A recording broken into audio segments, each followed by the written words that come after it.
কারবালার ময়দানে পেঁচার সাথে কি রহস্যময় ঘটনা ঘটেছিল? পেঁচা ইমাম হোসাইন রাদিয়াল্লাহু তাআলা আনহুকে কি বলেছিল? কেন এই পাখিটি সর্বদা বিরান প্রান্তরে বাস করে? কেন এটি সবসময় উদাস ও দুঃখী থাকে? আপনি যখন এর পেছনের ইতিহাস জানবেন তখন আপনি হয়তো স্তব্ধ হয়ে যাবেন। একবার এক ব্যক্তি ইমাম জাফর সাদিক রহিমাহুল্লাহ এর দরবারে গিয়ে জিজ্ঞেস করলেন, হুজুর, পেঁচা কেন সবসময় বিরান জায়গা খোঁজে? কেন সে এত উদাস ও দুঃখী? ইমাম জাফর সাদিক রহিমাহুল্লাহ একটু চুপ করে থেকে বললেন, হে আগন্তুক, আজ তুমি যে পাখিটিকে এমন দেখে অভ্যস্ত হয়েছ সে সবসময় এমন ছিল না। পেঁচা একসময় মানুষের মাঝেই থাকত, সুখে শান্তিতে বাঁচত, কিন্তু তার জীবনে এমন এক ঘটনা ঘটে যায় যেটা তার সমস্ত কিছু পাল্টে দেয়। লোকটি প্রশ্ন করল, হুজুর, কি সেই ঘটনা?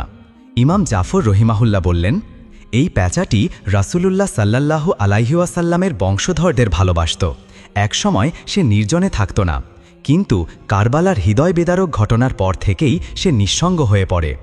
যখন পেঁচাটি জানতে পারে ইমাম হোসাইন রাদিয়াল্লাহু আনহু তার পরিবার ও সাহাবীদের নিয়ে কারবালার ময়দানে অবস্থান করছেন, তখন সে ৯ মুহররম রাতেই কারবালায় এসে পৌঁছায়।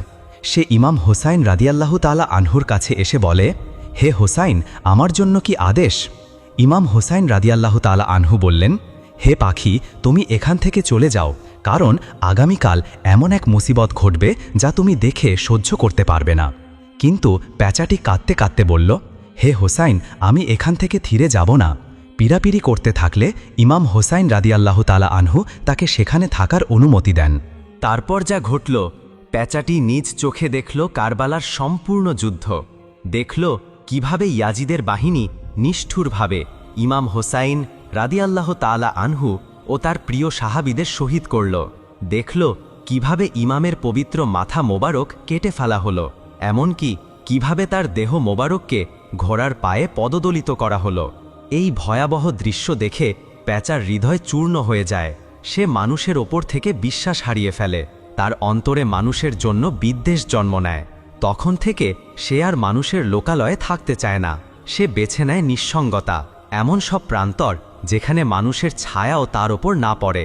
সেই থেকেই এই পাখিটি হয়ে উঠেছে এক নীরব সাক্ষী কারবালার রক্তাক্ত ইতিহাসের। আজও অনেকে পেঁচাকে দেখে ভয় পায়। সে যদি বাড়ির আশেপাশে ডাকে, লোকজন ভাবে কোনো অশুভ কিছু আসছে। অনেকে তো পেঁচার ডাক শুনেই বাড়ি ছেড়ে চলে যায়। কিন্তু বন্ধুরা, এই পাখি কোনো অলক্ষী বা অপয়া নয়, বরং এই পাখির চোখে ছিল কারবালার কান্না। এই পাখির হৃদয়ে আজও বাজে ইমাম হোসাইনের শাহাদতের হাহাকার। তাই মনে রাখবেন, পেঁচা ডাকার কারণে কোনো বিপদ আসে না। সে রাতে ডাকুক বা দিনে, এতে ভয়ের কিছু নেই। পেঁচা শুধু একটি পাখি যে ভালোবেসেছিল আহলে বাইতকে, আর সেই ভালোবাসার মূল্য দিতে গিয়ে হারিয়েছে তার হাসিমুখ, তার জীবনযাপন, তার ভরসা।